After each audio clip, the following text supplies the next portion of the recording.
Hi, you've been watching the VIFF Short Forum, Program 3.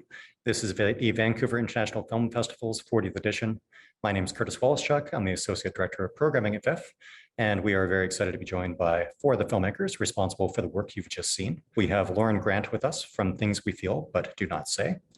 We have Sara Wylie from News from Home. We have Stephen Davies from Tla-o-qui-aht, and we have Peter Brass from Indigenous Dads. Thank you all for joining us today, calling in from the various points in which you find yourselves. Lauren, I might begin with you because you actually have several films that you're involved with in the festival this year, others in the capacity as a producer, but this is your directorial debut. Am I right on that? Yes, you are.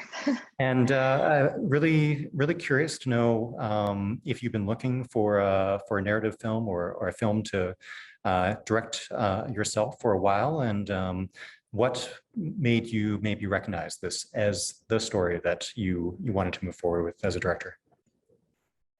Yeah, I had been thinking about it. You know, I've been producing for over 15 years and I love that job and I love the creative and the business part of it. But in the last maybe 5 years, I had a daughter 6 years ago. And in the last 5 years, I sort of felt like I wanted to, you know, kind of stretch myself creatively. I felt like I know what I want to say in the world as a producer, but as a director, I wasn't sure yet. So people who've worked with me know that I often have ideas at like random places, often in the middle of the night where I wake up. And so this film kind of came to me that way. It's a personal experience, but I saw those opening images and I knew the, you know, the story I wanted to tell, and a friend encouraged me to write it. Yet, you know, you said it's the recognizing what you wanted to say, and yet it's a film, obviously, in which at many instances there is not anything said. And maybe just if you can take us through that process of writing a film in which our lead character doesn't say anything verbally, but speaks volumes through her actions on screen. And I think that devastating kind of moment of resignation early in the film as well, in the change room. Yeah, well, I was very lucky with Gita Miller. She's incredible. When you write a film like this, you're really relying on casting and acting only. And I also talk a lot, so I have a few friends who are a little bit surprised by the film. But I wanted to convey that idea of, you know, this film's about miscarriage, but in lots of places of trauma, I think we feel so much outside pressure in the idea of like what's expected of our behavior. So I wanted to play a film where you're sort of in it and you're trying to navigate, you know, you're not trying to break down at the doctor or make everyone around you feel badly, but the outcome of that is you're just kind of holding it in, and it doesn't make grief or pain go away. So the first draft I wrote had lots of dialogue. I didn't think I wanted it, but I sort of had that overwritten emotional version to just get it on the page. And then, you know, I debated a couple other lines for her, but ultimately decided, you know, she's not going to say anything until she has to, you know, at the end of the film, put on her mask again, her face, her world, and go out back to work. And that's when she'll finally speak. But it was a bit of a process for sure. Sara, I'm curious with yourself, was this, I don't know, as an outsider, I imagine there was probably some moments of doubt whether this would be a film ultimately, or I'm curious for yourself as the director, were there moments that you questioned whether to have this film that hinges upon this correspondence between you and your mother kind of made public or made available to a wider audience?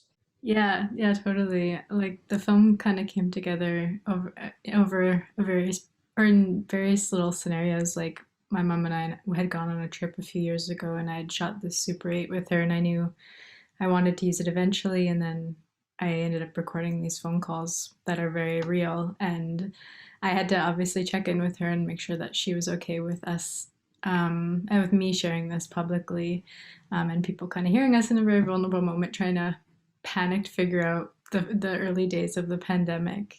But ultimately, it ended up coming together nicely. Like I had recorded those phone calls, and I hadn't looked at them or touched them. And a year later, I kind of had a feeling of like, I wonder if I could make something out of that, and was kind of ready to sit down and piece it together. And then I showed it to my mom, and I got her blessing. She, even though we're like being very open and kind of going through something, she agreed that probably a lot of people would kind of relate and had similar conversations with their families and could appreciate that. So Had she seen any version of the film prior to the finished version?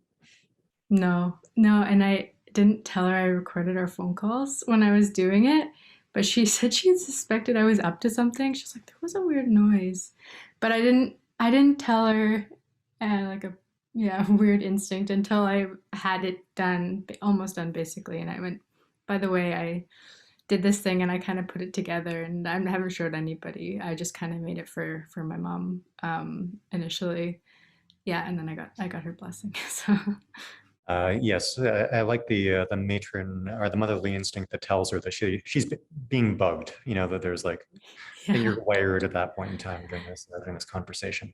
Yeah, she's used to it. She's like, ah, documentarians always up to something. Always scheming.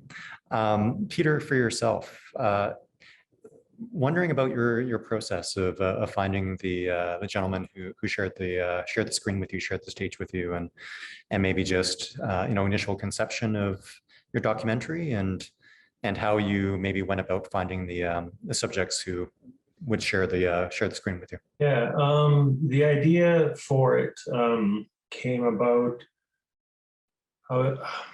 5 years ago. There was a case, a murder of a young Indigenous man in Saskatchewan, and the shooter got away, was let off without any repercussion. And I work at First Nations University of Canada in Regina here. And I was looking at all of these young guys that looked like the murder victim. And I came to know the three guys that sat down with me, and just got to talking that, they were young, and they happened to be single fathers at the time. I think a couple of them are not single fathers anymore, but at the time they were single fathers, and they were going to university, and they were raising their babies. And there was just such a disconnect with what was in the media and what is constantly in the media in terms of the Indigenous people and the lived reality of everyone on campus. So that was the idea, and that's how I met those three guys. Yeah, I just decided like we had to talk about it. We had to show a different side of the news, I guess. Had you had them all together for a conversation before what was filmed? Like what was maybe the process then of bringing the group together? Yeah, well, the three of them are friends without me. They're all in like I think two of them graduated from the theater program. One was in film.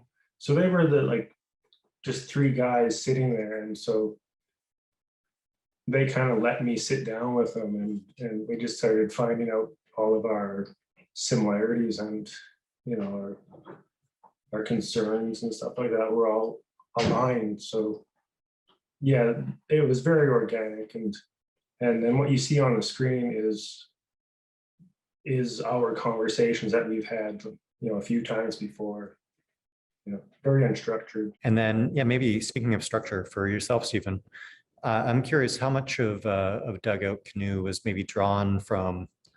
It feels like it's a film that takes its cues from Joe Martin, the subject of it, to some degree. Like it's kind of unadorned, but yet poetic in a sense. It celebrates creation and art in a very clear-eyed, straightforward way that I think makes it an approachable concept as well, rather than something that seems unattainable for the viewer. Wow, thank you. Yeah, that's poetic itself. Thanks, Curtis. Yeah. What can I say about that? Yeah, it was really about following somebody who's so generous with his time and knowledge and has mentored so many people. So really, I feel it's such an honor, but also a responsibility to hold that up high and, to create something with him, that could be shared widely and resonate also with lots of different audiences. There's been a lot of discussion around, or I think there's certain films, like I think of Edge of the Knife, that was made in this part of Turtle Island, and it being used as a not only a storytelling piece, but also as a piece of language preservation as well. And wondering for yourself, as a filmmaker, do you kind of see cinema as a way of preserving tradition, or how did you kind of look at that element of responsibility in the making of this? Yeah, great question. Yeah, again, I feel like it's in some way maybe a part of participating in my own culture and community somehow by following him and his act of revitalization and resurgence. So yeah, I'm very much often looking and following acts of resurgence and revitalization. The element of community, maybe going to Lauren, we find your character, she has her partner, but is often isolated on screen and in this experience as well. But wondering, when you were making it, were you thinking about a larger, or maybe not a larger audience, but a specific audience that this film would resonate with, and the story that's captured within it? Yeah, well, I hope so. I think people are talking about, miscarriage and loss in a different way. And I think obviously we're in this perpetual grief state of the pandemic. So I wanted, I did some of those things. Like, I went to work too early. I did the things because it felt easier to not say anything than to be honest with people. So I hope by making it, it's like, I wrote the script and then I had sort of decided I was gonna make it, and I shared the script with, a family member, and they were a little bit worried because it's personal. And, then last year there's obviously big, um, even as famous as like Meghan Markle wrote a piece in the New York Times about miscarriage. And suddenly it's like people are talking about it. And it starts, I think, in art. And it starts, I think, from people who have, access and privilege, because it's like 1 in 4 pregnancies end this way. And it just felt like so silent. And I think I wanted to make something that hopefully speaks to people, hopefully doesn't traumatize people who've been through it, but also sort of says it's like we're not alone. And and I also cared about that representation of the partner, because I think when you're in that state, it's so hard to like, it's such a physical thing as well as an emotional thing, but for your partner it's an emotional thing. And so I wanted to play with that like, he's not a bad person, but he doesn't understand, but he's also going through something too, and sort of acknowledging that there's a shared grief, even though we all go through it in a different way. So yeah, I hope it does resonate with people. Just from announcing it at VIFF and the synopsis, a few people have reached out and said, I look forward to seeing it, and it seems like something I experienced. And so I think it's so much wider than we realize. So I hope it speaks to people that way for sure. I was going to ask you about the representation of the partner in it as well, because there are many ways that could be presented or written and could be played as well. And I think it's a tricky role that is presented to be played, because it is about this kind of almost powerlessness and not knowing how to act in a scene as well, act in the circumstance. And did you have the luxury, like with this short film, to be able to rehearse with your 2 actors and kind of guide them through that space, and just how they had to play off each other and create those awkward silences that exist between them? Yeah, not exactly, because of the pandemic. Geet and I had quite a few Zoom calls together, and we talked about, the physicality of it, the emotional part, and how, for me, going through it, it's like I wanted that her to play it like she's still getting through the physical. Like she's like, this is a bit of a checklist process until she can get to the grief process. Aaron's process was more, he sort of prepped more alone, but Geeta and Aaron did have calls without me. So they had sort of made some choices and ideas that they brought. And there was actually some dialogue from Aaron in that final kitchen scene that ultimately in the edit we took out because it felt, I think he delivered to me the emotion without needing the lines, but yeah, it's interesting when we show people the edit, a lot of people are like, he's amazing. And I was like, yeah, I think he's amazing too, but like, he's kind of also doing the basics, right? Like, don't you want this level of care from your partner? Which is a little worrisome. I'm like, yes, we should expect this of our partners in hard times. But yeah, it was tricky with that rehearsal, but we played with it on the day a lot, actually. Like we really, especially that final scene, him sort of having like, for me, his love language is like service, you know, like he's getting her clothes, he's making her tea, he's taking her, he's doing that. And then at the end, it's sort of like, that's not the love language she needs. And they realize that and come together. So it was important to me, but shooting that final scene was hard. I was like, I know I'm going to feel it when I feel it. But yeah, I think I've worked with Aaron a lot. So we had, as a producer, he's been in a bunch of my features. I worked on Killjoys. So we had a shorthand, which was really nice. But it was a process, and I would have loved to rehearse, but the pandemic, I shot it last September. It was just not possible here. Well, the pandemic can only bring us back to you, Sarah. And you know, someone else who saw your film on behalf of VIFF as well commented about how it's maybe a film that doesn't have a necessarily object lesson, if you will, from it, which is one of the compelling things about it, actually, I think. And I think I'm curious to know, did you make it in the search of some element of maybe closure of that chapter of things, or and has like your kind of relationship with it maybe changed from what you thought the completion, the realization of the film would bring for you now, as you know, some circumstances continue on, you do find yourself on the other side of the country now? But it's definitely changed. Like I kind of mentioned that I had recorded the calls in March 2020, and I had like no inclination to even sit down or listen to them or like think to do anything until a year later. Like it still was all just quite real and emotional. And then I think kind of making the film was just a way to process those feelings. Like I lived alone for almost 4 or 5 months in the pandemic, which was a real trip, and it was obviously very emotionally intense and just getting used to being alone. I had my friend's small dog, as you see in the film, to keep me company. But I think I was only kind of able to sit down with that material and put that film together about a year later. And then now when I look at it, it's like obviously such a snapshot in time of what we were going through. What everyone was like going through, like, what do I do? Should I stay home? Should I go to my loved ones? Like, I have no idea what makes the most sense.